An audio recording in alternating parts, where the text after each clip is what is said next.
Welcome to Charmed Life, a radio show discussing spirituality, magic, and the unconditional love of the universe. Thanks for tuning in. And I am your host, Tricia Carr. Welcome to today's broadcast and podcast of Charmed Life. I'm so excited to be connecting with you once again. I do not take this opportunity to be in your ears and hopefully in your hearts. I do not take that lightly. I appreciate you. I love you. I want to tell you a couple of things.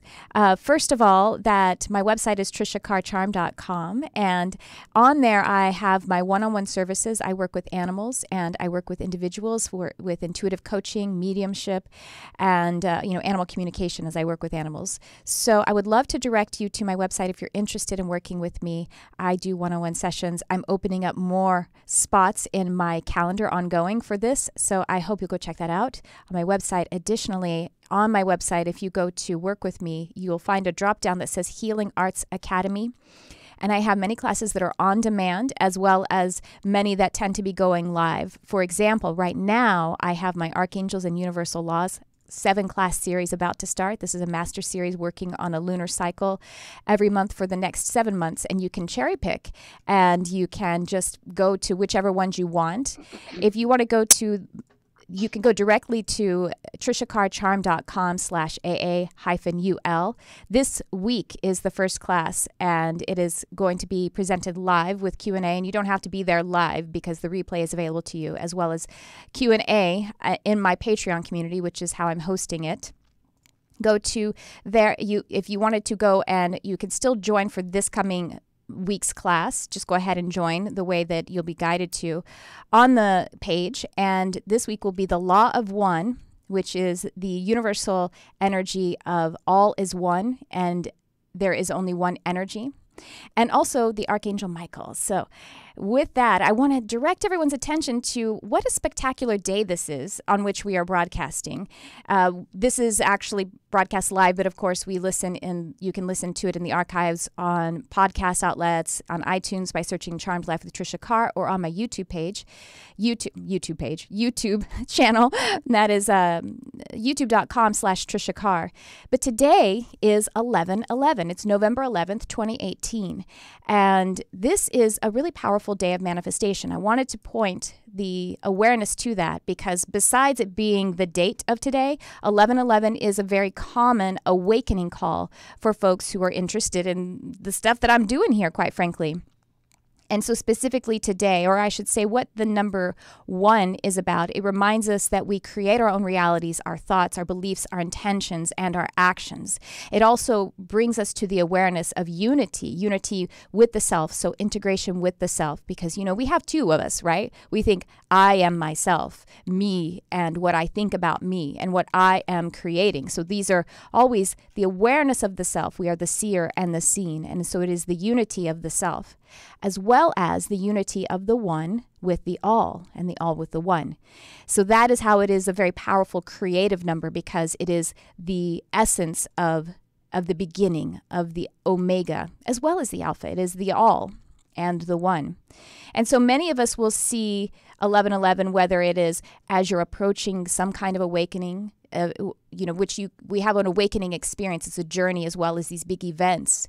So you may be seeing 11/11 as you're awakening to something new, and people associate it as a wake-up call, sort of like Neo about to take when he was on the dark web or this hidden web, whatever they called it in the Matrix. I don't remember specifically. It's been a while since I've seen that film, but Neo was getting awakening calls while he was surfing around in the hidden web, and this is what 11/11 is as well. And you keep seeing it, or suddenly you keep seeing it all the time, or maybe all throughout your life you've been seeing 11/11.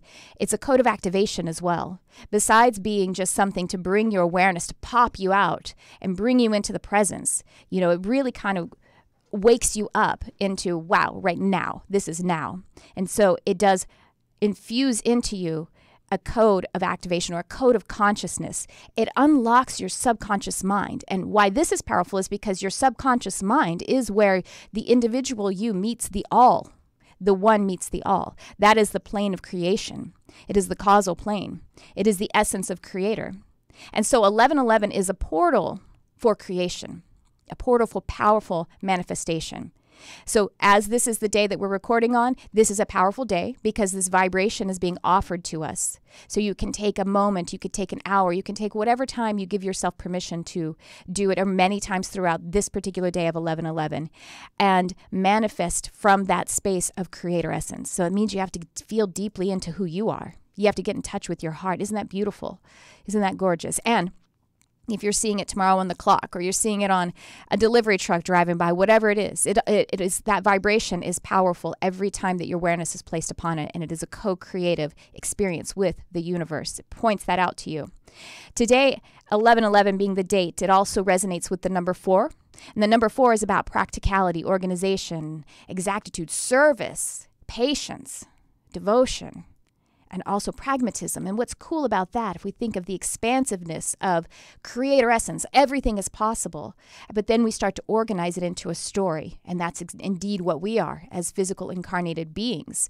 We are a story of source energy. We are a story of the universe. We are one of the tones in the universe, the one song.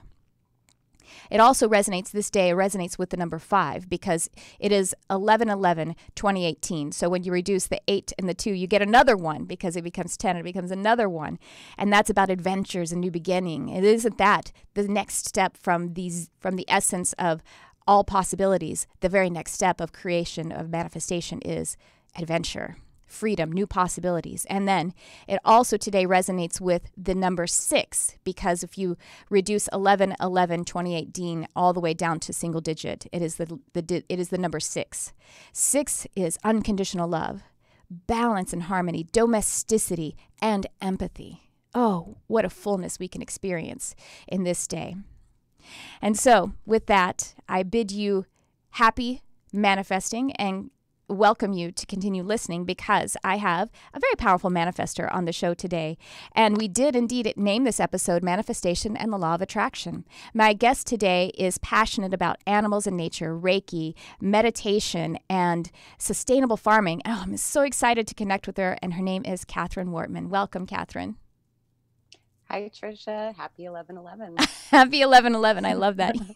You know, that just reminded me of, and it's Sunday as well, which a lot of people go to church on Sunday. Oh, I just ended all of that whole spiel right at 11/11, and I think I welcomed you on the clock. That was powerful. When I was still in the Christian church, the last denomination, the last kind of church that I went to was Seventh-day Adventist. And Seventh-day Adventists have their meetings and consider the seventh day holy and sacred as it was considered in, like the Old Testament and as it's defined in the 10 Commandments.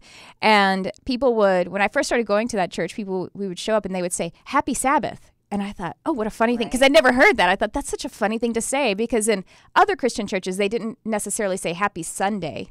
It wasn't very common, but I really grew to appreciate it. And even outside of the church, it's really kind of beautiful, just a moment to celebrate whatever the day is or whatever the time is. So thank you for saying that. I was just inspired to highlight that. Happy Tuesday. Why not? Right. Whenever that comes. All about being in the present moment, wherever we are. Yes, and that's what that energy of one is about. It's about now. Right. There's only one. Well, right. Catherine, I would love for you to tell everyone a little bit about the work that you're doing and your journey. Please let us know what's going on with you. Thank you. I'd love to. So I really started on this path at a young age as far as manifesting goes, but I didn't really have the context to know what it was about. I, too, was raised in a fundamental type religion. I was raised in the Mormon religion, and I have always had a fond connection to animals and nature. I grew up in the mountains in the Sierra Nevadas of California. And more than anything, I had always wanted my own horse. Oh. And when I was 2, I would draw pictures of horses. And by the time I was 11, I had created a situation for myself where I could go and help a neighbor work with her horses. And she had a horse that she had gotten for her stepdaughter at the time. And her stepdaughter didn't want anything to do with the horse. And so this horse was just placed in my life on my path. And from there, you know, the woman saw the bond that we had created, and she chose to give me this horse, who is Lace, who you helped me kind of process Lace's passing last Mother's Day. Lace was with me for 23 years. Wow. And yeah, she was one of my best friends, and definitely a guide and a parent to me throughout my life. Kept me out of a lot of trouble in my teens and, you know, those formidable years. So from, you know, just understanding that when we want something, when we focus on something, that's what we're going to attract into our life. And that we're all focused on something. So what is it that we're actually focused on? And that's what we're going to create. So from my connection through horses and Lace, you know, I had gone through business school, and I don't know why I chose business finance as my schooling in, you know, university, but I did. And now it's more clear to me because I have found ways to help people who are, you know, frustrated with their financial situation. And people want to, I mean, who doesn't want more money in their life? Money is not inherently evil, I believe. Money is an exchange power. Money is freedom, and I think that's why we reach for it. Right. That's how we associate it. Right, exactly. And so part of what I've been doing now with my degree and my understanding of manifestation is to help people figure out how they can rewrite their financial blueprint, rewrite their money patterns and their views around money so that they can manifest more of it. And so that had, you know, I'd been a firefighter. I have kind of a lot of hats that I've worn. And while I was fighting fire, that was going to get me to, you know, studying yoga and spirituality in India. And that didn't happen. I ended up becoming pregnant with my first son. And so I still, you know, studied yoga, and I recently just finished my meditation teacher training through the David G. Meditation Academy. Wow. In Carlsbad. And so David G is one of my teachers. I'd like to give a little shout out to David G and all my graduates. Oh, wonder! I believe that David G is going to be coming on Charmed Life Praise. We haven't picked a date yet, but we're in talks. Oh, great. Yeah. That's so cool. Yeah, he's been a really amazing teacher in my life, as well as you, Tricia, and Crystal. Give a little shout out to Crystal and Compton and the Lightworkers Lab. Yes, thank you. You guys who listen to Charmed Life regularly know that I talk about the Lightworkers Lab all the time. Catherine and I are both in the Lightworkers Lab. It's an online spiritual community hosted on Facebook, founded by my dear friend Crystal and Compton, and it is open. It is free for you to come and express yourself and take part of the amazing community, the fellowship, and all of the free resources. So go check it out on Facebook, the Lightworkers Lab. As a group, you'll find it. Yeah, so many free resources. In fact, the Lightworkers Lab is what connected me to David G. Because I had joined the Lightworkers Lab, and Crystal Ann Compton was telling us about how she has these, she has a list of recommended reading material. And I love to read. And I had been looking for, you know, more information on meditation, because every single resource that I have ever seen or teacher that I have encountered who was talking about enhancing your metaphysical or spiritual practices all pointed to meditation. Yep. You have got to develop a meditation practice. It is. And it is what I call meetings with spirits. So if you want to enhance your spirituality, well, then you got to go and be with spirit. That's right. That's right. That's just it. That's just it. It's primordial to the experience. And the thing is, I think I recently was talking about how I think that people think of meditation as someone who's super serious and going to dedicate their life to being a spiritual teacher or a guru of some kind. But we're all spirit. We're more spirit than we are. We are more non-physical than we are physical. And if Mm-hmm. it's your first time stumbling upon here, then aren't you more thought and feeling than you are body in your daily experience? So the truth is, yes, whether we recognize it or not, that's part of our non-physical expression. And it actually starts with the non-physical to go to physical. That's how quantum physics shows us energy works. It goes from expanded to particle. Expanded waveform to contracted particle. That's where it is. That's how we create, and that's the space of doing it, is in that workshop and your meeting with the non-physical. Right. That's exactly right. And you hear people all the time say, "Oh, I don't know what to do, so I'm going to meditate on it." And it's not often going to come to us during the meditation. We're in this place where we're connected to source and, just basking in that energy. But often after you get done with your meditation, you'll have that boom, aha, epiphany moment where you're like, I know what to do now. Mm-hmm. And I also like to point out that it is something that is best if we allow ourselves, give ourselves permission to do it every single day, because in addition, that's what I call a regular practice. And I don't say this to be judgmental or holier than thou or anything like that. I'm saying it to hopefully spark some inspiration in people, because I truly feel, as being a very sensitive person and being conditioned to focus outward as the world teaches all of us to do, that's what it's like. Being conditioned socially is that the outside is where the authority is rather than the inside. So we need to make contact with that inside, that agent, the essence of who you truly are, and just being in that essence. I think that's important in order to create the life that you truly desire. You need to get in touch with that energy. Absolutely. Do you want to experience what you truly desire? Then you need to get in contact with that first, I would say. Sure thing. So David G had come up with a couple of really brilliant acronyms that I love to share. And please. One of them, it's for, ritualizing our meditation practice, ritualizing it, because ritual with meaning equals transformation. So the first acronym is RPM, Rise, P, Meditate. That's exactly what, I'm hollering. That's exactly what I do. Have you heard me say that? Every time I'm talking about it, I do it in the morning, and I'm like, okay, I go pee first. I mean, I just do. Yeah, you have to pee. Like, let's rise, pee, meditate. Yeah, because otherwise that bladder is going to be, annoying you the whole time. It'll be distracting. Yeah. And actually, there's a spiritual component to that, because while we're sleeping, we're doing all kinds of stuff in the non-physical, and then we're even doing things like brain dumping, and water is cleansing, and we literally we're releasing the work that we did throughout the night, and it's happening physically as well. So we get a fresh palate in our bladder.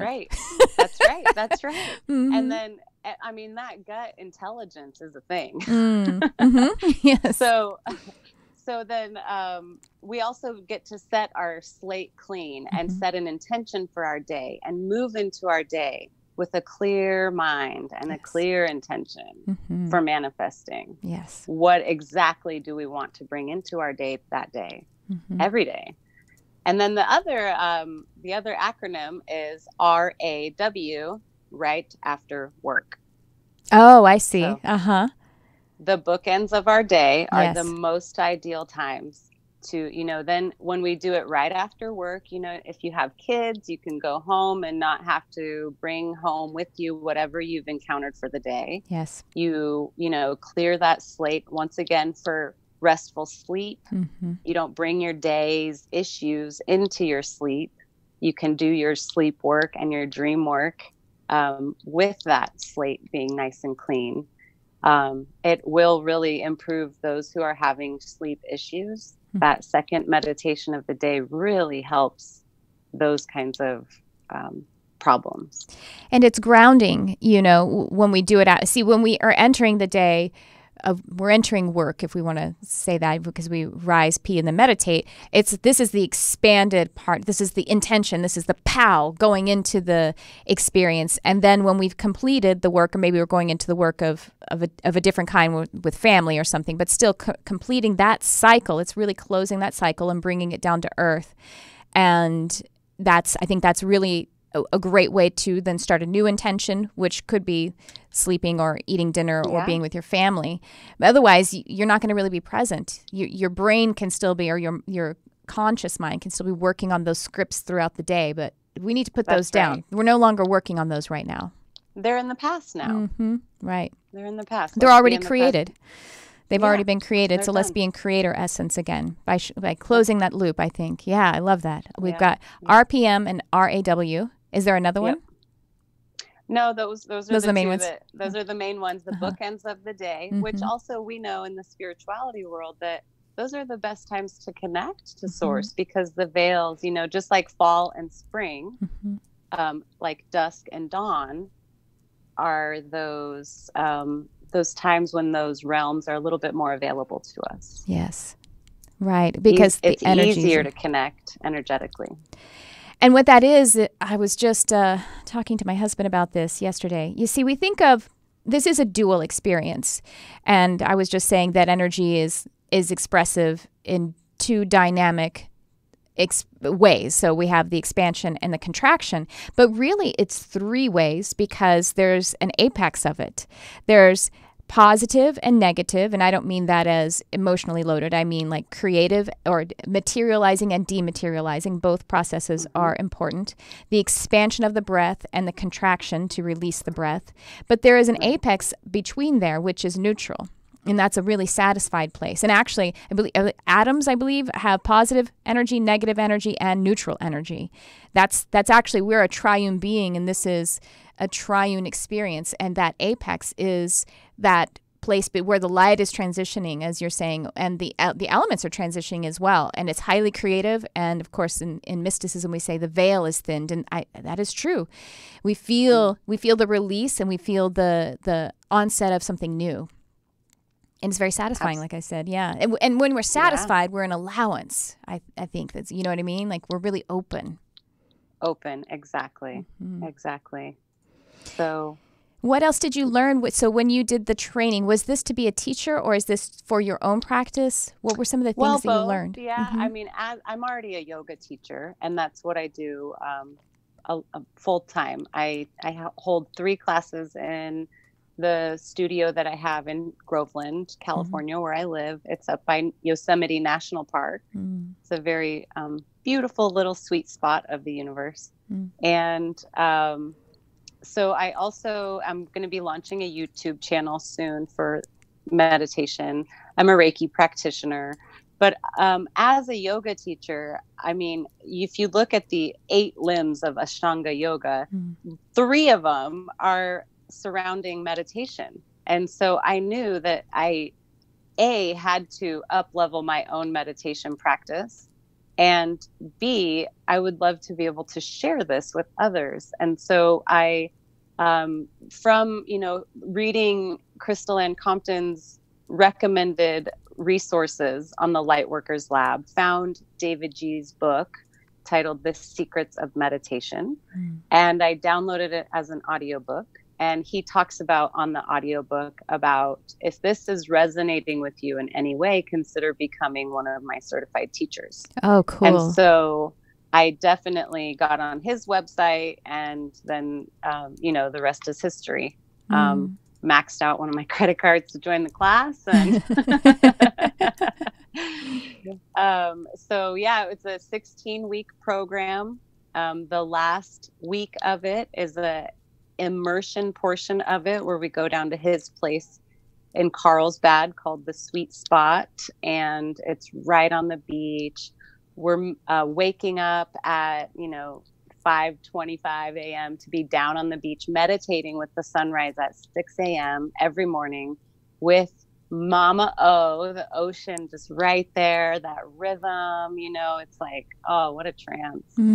So if you live by the ocean, that's a really great place to start your meditation practice. And then we'd go back into the nest. He calls it the meditation nest, and do our lessons for the day. We would practice leading meditations for each other. And then we were in it all day. We'd go down and have an evening meditation at 5:30, from 5:30 to 6.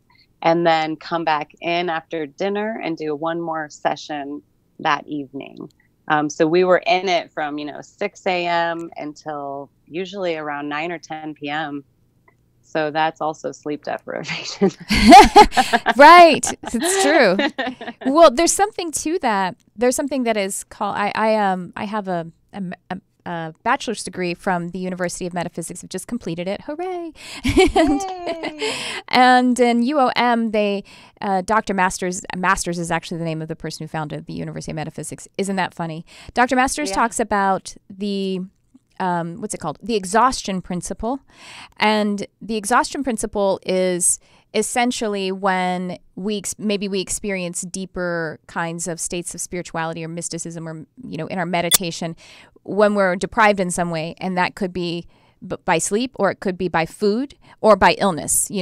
Basically when the body is deprived, that we can kind of plunge into a profound spiritual or metaphysical experience.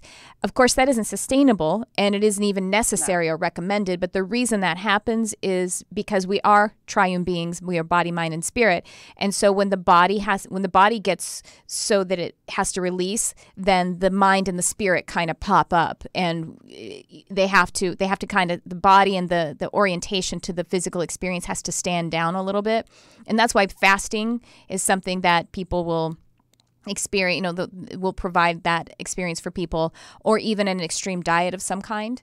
But again, it's not necessary or sustainable, but it doesn't mean if it happens, it's not valuable. And especially since you recovered and it didn't cause you any permanent injury, then it was great. Yeah. All that to say that it happens, but I don't necessarily recommend it, y'all, personally. Yeah. You don't need it in order to.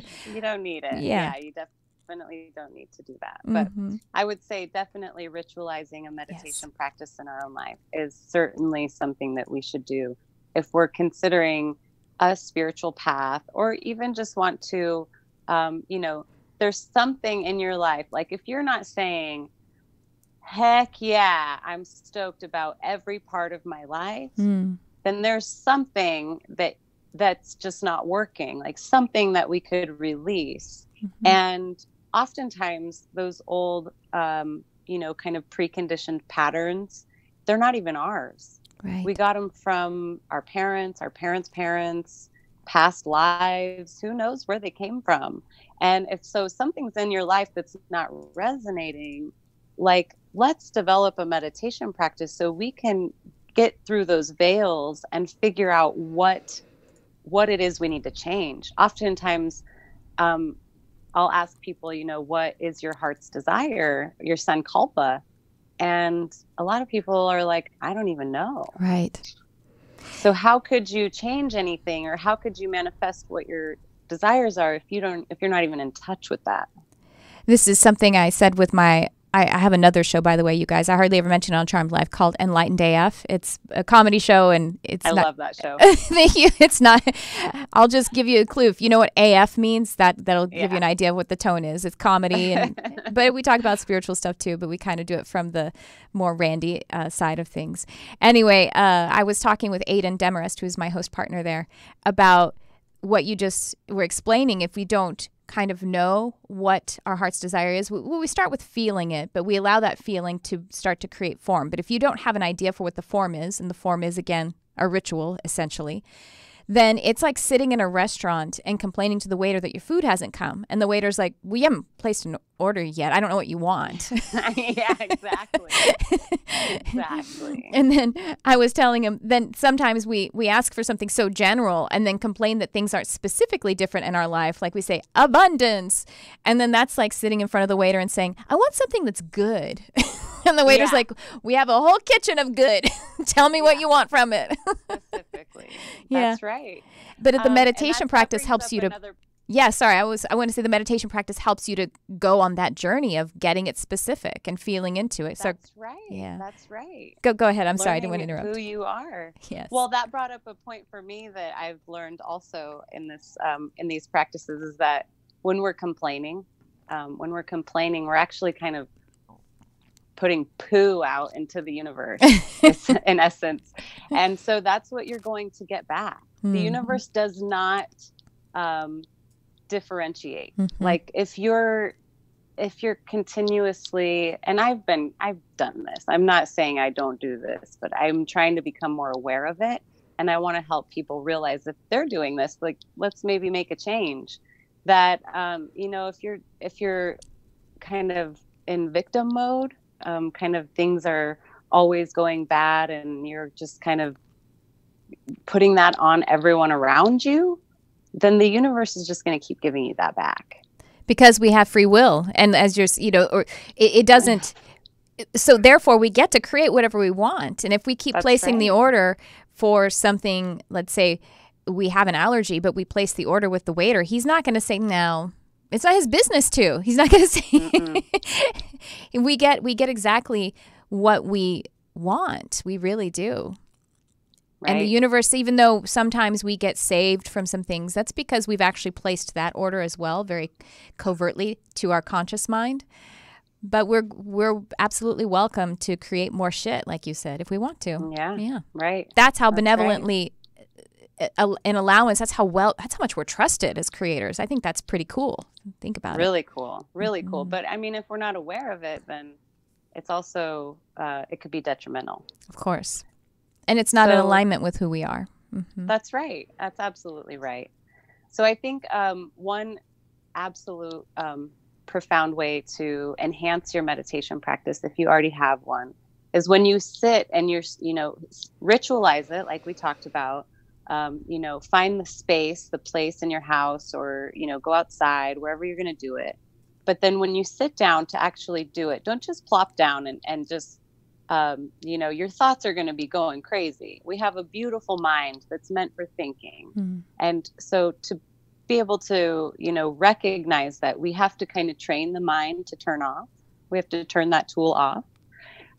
So starting with a few breaths, long, slow, deep breaths to ground us into Gaia, into the present moment. And then also start to ask ourselves a couple of sacred questions like, who am I? Who am I? Just start to repeat that. Or another one that I like to use is, what am I grateful for? What am I grateful for? Because the law of attraction says that if we show gratitude to that which we already have, we will attract more of it. Mm-hmm. So don't we want that?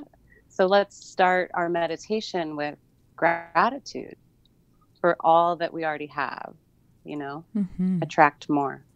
Oh, that's beautiful. We actually have a call. Shall we take that caller and see if they have something to share or any questions? Yeah. Great. Hi, you're on the air. Who's this? Hello, you're on the air. Who's this? Hello? Yeah, that's you. Hi. Oh, hi, how are you? I didn't realize that I was on. That's all right. Oh, really? And that's awesome. Yeah, I'm really enjoying your show. Thank you so much. What's your name? Yeah, question, not really anything specific.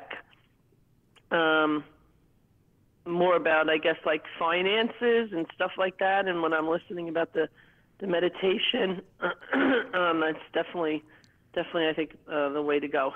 What is your name? Tell us your name. So, I'm Joni. Hi, Joni. We have Catherine on with us as well. So, meditation and finances. Well, we have an expert on both of those areas. I know. That's what I was listening to that, and I'm like, oh, I was meant for this. Yeah, look how well you're supported. Catherine, do you have some guidance for Joni? Sure. So, Joni, when we talk about this type of stuff, what I'm getting people to start thinking about is looking at where their ideas or their patterns or behaviors around money started. And so there is a book that I recommend. It was recommended to me from David G. It's by a man named T. Harv Eker. It's called The Secrets of the Millionaire Mind, Mastering the Inner Game of Wealth.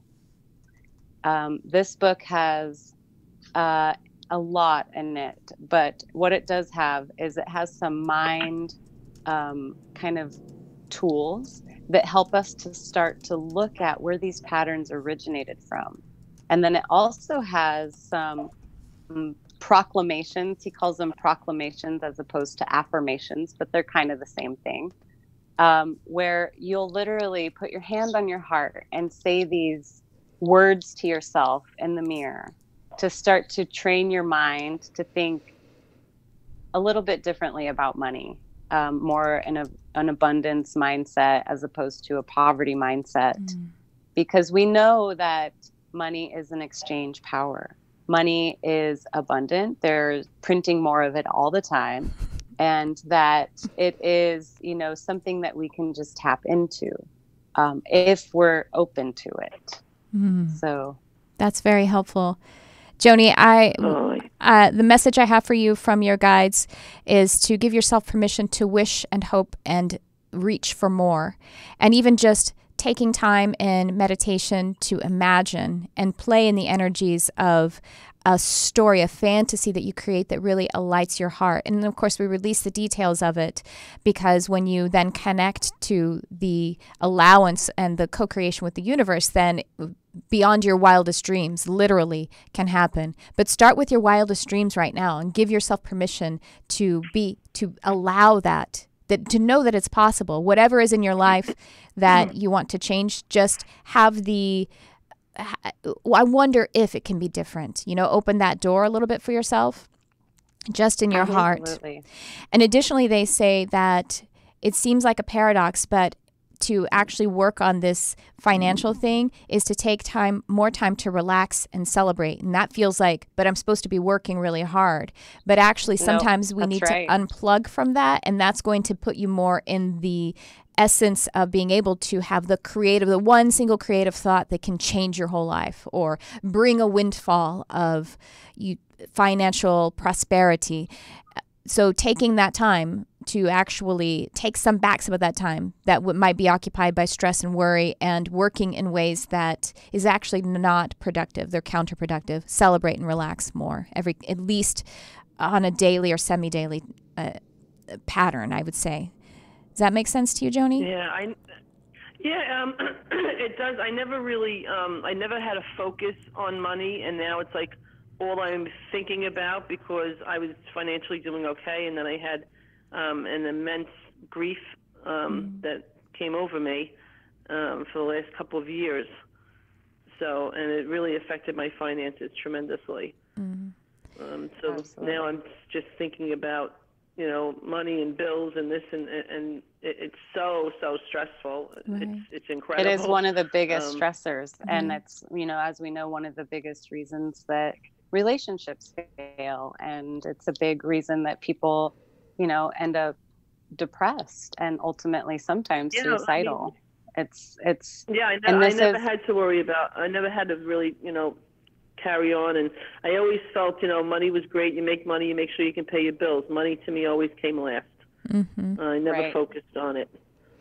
So, you have that capacity in you still, and I think you'll be able to connect with that through that portal of celebration and relaxation. You see, you can just literally disconnect from the stress anytime that you like, and then that'll give you relief and inform you and give you inspiration.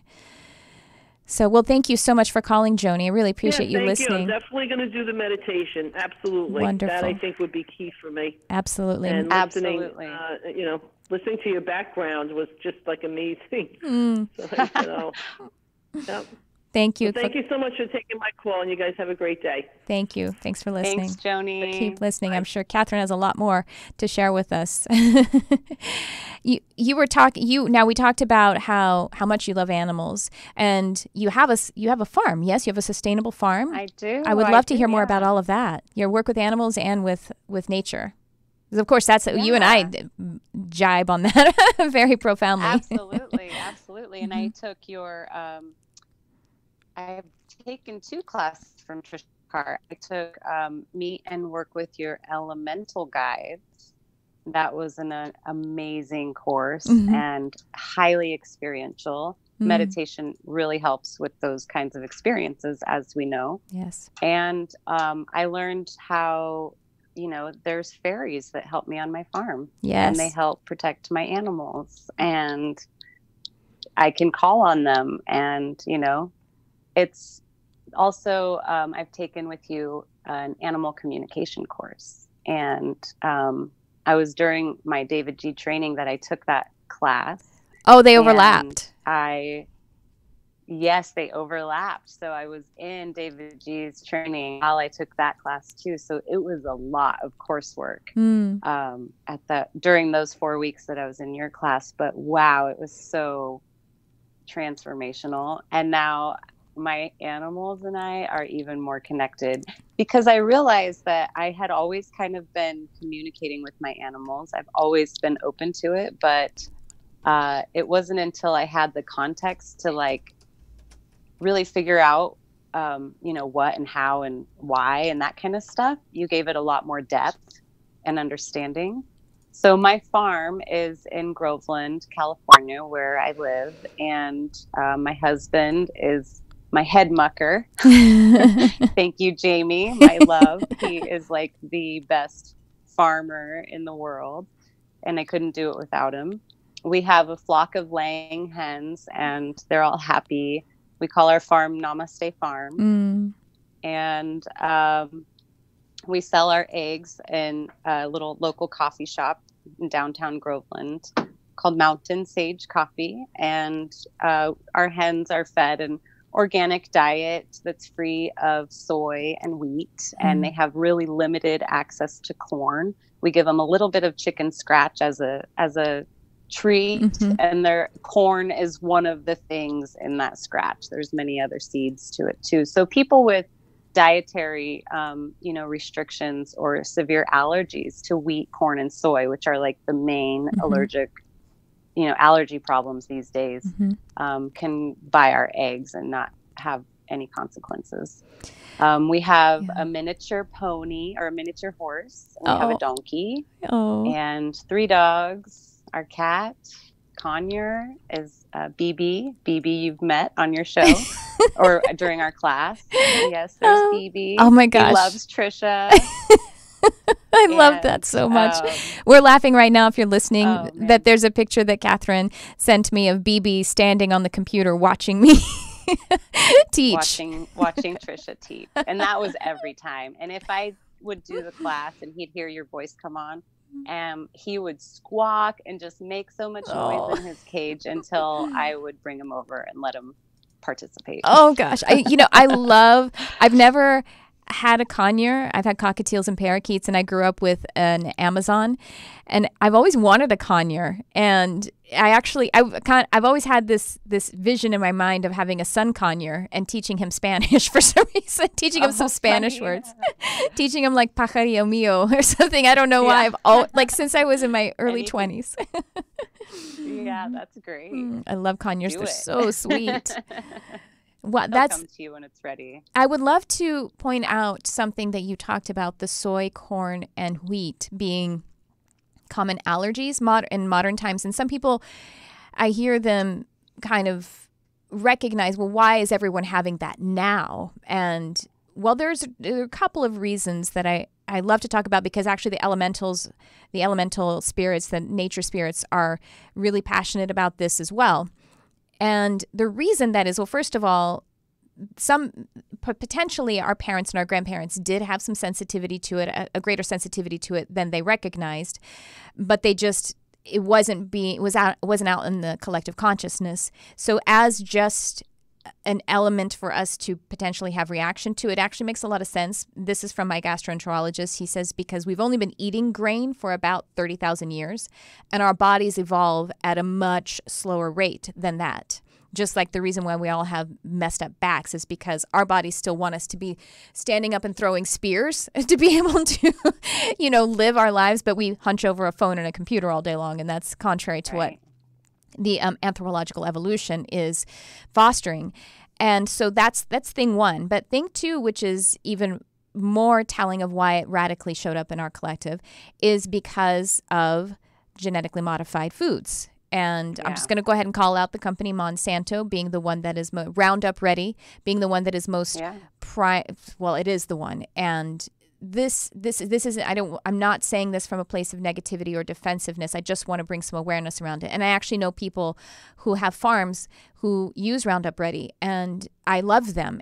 But I actually have a client who feels a little bit imprisoned by that system right now and doesn't really know how to shift it, at least at the last time that we spoke.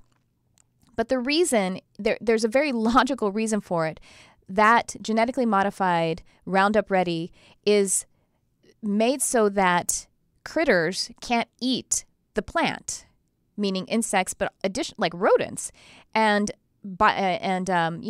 microorganisms and everything, to try to keep it from being threatened by predators or by those who would eat it. Well, we are not so different from all of those critters. We have more in common with all of those organisms and all of those beings biologically than we have with than one penguin has to another. We actually are that closely related to all of the. So if they aren't able to eat it, if they reject it, then that's why it's the same logic of why our bodies reject it. And maybe some people have a gut that is tolerating it a little bit better than others. And sometimes we become a little bit more compromised and the gut starts to dramatically reject it. But I just wanted to point that out because in that thinking that we somehow don't respond in the same way that the critters who are repelled by it, I think that's an important part of my message, that we are not just standing on nature like some god. We are nature. We are composed of the same stuff. We're not in nature or standing on top of it. We are nature. And as natural beings, we actually will be able to manifest much more powerfully if we recognize that we function just like nature, and we already know everything that we need to know, and we already have everything that we need to have in order to be who it is that we truly are. So I just wanted to sorry to hijack there for a minute, but you touched on something really important. That up, Tricia, because you're a sustainable farmer. Mm-hmm. Yeah, and nutrition is just a huge part of my life. It's what I'm teaching my kids and what I'm hopefully spreading through awareness. As we know that if we want to enhance our connection to source and our spiritual self, then, our body is this conduit, this beautiful conduit that allows us to do that. And we need to take care of it and provide it with nourishing, nutritious food, enough water, pure filtered or, cleansing water, and, avoid these toxic loads that we take on. And unfortunately, or fortunately, because it could be a tool for awareness, our environment is heavily toxic. Yes. I've recently found out that there's, they've tested corn like all the way up in the Himalayas that's been grown by like tribes, and it's come back as GMO corn. Wow. It's like it's very, very hard to find organic corn. And even when it's labeled as organic, they have been cross-pollinated. They've been cross-pollinated, and because it is in the ecosystem. And additionally, they're starting to change the laws on what can be certified as organic. I don't know the ins and outs of that, that's so right. I don't mean to be raising a false flag about that or something, but this is what I'm understanding about it. And so for me, it is causing more and more of a zero tolerance for all grains and soy. Soy isn't a grain, but it's a part of this highly genetically modified system. And again, they're also cutting down the rainforest to grow soy. Right. So. Yes. And they're doing, and also it's just kind of that consciousness. There's a lot to do with palms as well, palm oil, and what's going on there. If you're hearing this and it's striking you about your diet, and maybe you feel a little bit imprisoned because it does create addiction. I remember when I had to shift from. I was going to the emergency room. I was working with my gastroenterologist, and they didn't know why I was having autoimmune response all the time. And I just thought that the whole gluten-free thing was a fad, and people thought they were being cute and everything. That's where I was. So I didn't. It's not like I came by it because I wanted to be cute myself, which is, I think, what keeps us from considering it.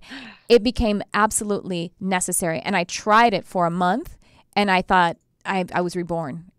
I didn't, for me, even though the GMO has been enhanced in the last 20 years, and I'm 44, I know that when I was a teenager, I remember as a teenager having the same issues. I didn't find any relief until I released all grain altogether. That was for me personally. But again, I want to let people know that if you feel that kind of imprisonment from whatever's going on with your diet, I don't want you to feel guilt. Just go into meditation and imagine what if it's possible. What if it's possible to start shifting right now? It is. Mm-hmm. Well, what about meditation and diet? Is that something that you work with that people on everything, right? On the full spectrum of the life improvement. Well, I mean, yeah, because a lot of what we eat is learned. I mean, we model everything. Mm-hmm. And so modeling our dietary patterns from our parents or our parents' parents and beyond, starting to just have those questions around, why do I cook things this way? Or why do I have this sugar addiction? For me, it's been sugar. I also have autoimmune issues. My thyroid is being attacked by my immune system. I have Hashimoto's. And so I'm really trying to cure this with diet and awareness. Louise Hay has some amazing affirmations in her book, You Can Heal Your Life. Mm-hmm. And so that way I don't have to have my thyroid removed. I mean, this is an organ that is responsible for the chemical balances in my body. I don't want that to be taken away from me. Yes. So it's just really about empowering people to realize that they can make different choices. Yes. They just have to want it, And we don't have to make all of the choices and all of the changes today. Again, that brings us back to presence. No, exactly. So you become overwhelmed. It's a cumulative effect. Yes. Right. So bean by bean, the bag will get full. Oh, right. And we are offered grace in every single moment between the beans being added. So, I love that you pointed out empowerment, and you can really feel that and start to get action steps from it. Ritualize your life from the space of meditation and from the space of giving yourself permission to be you. Yeah, absolutely. Well, we are basically out of time. Catherine, this has been... Wow. I know, it goes fast, doesn't it? Yeah. Well, would you please tell folks where they can find you and how they can connect with your work? Absolutely. I am on Instagram at CW Healing. I'm also on Facebook. My Facebook page is CW Healing also, or Catherine Wortmann. And then I have a website. I think it's under construction right now because I'm putting up some new services. Yes, it's www.cwhealing.com. I will be adding some more services for, this type of work for meditation and also for animal communication. Thank you, Tricia. So excited. Wonderful. And actually, if you're interested in the animal communication course, those who are listening, in 1 week from this broadcast, it's actually going to be available as an on-demand program with a community of which Catherine is a member. So check that out on my if you're interested in doing it. I wanted to make it available all the time because I just love doing it, and I love connecting with folks who love animals. So again, thank you so much. And take the class. It's a great class. Thank you. Catherine, all of Catherine's contact information are in the show notes, however you're connecting with this. And so thank you again, Catherine Wortmann. It has just been amazing and inspiring to connect with you today. I appreciate you. Thank you, Tricia. Thank you. And everyone listening in any time and space, I appreciate you. I love you. Thank you for tuning in. I love you, whoever you are.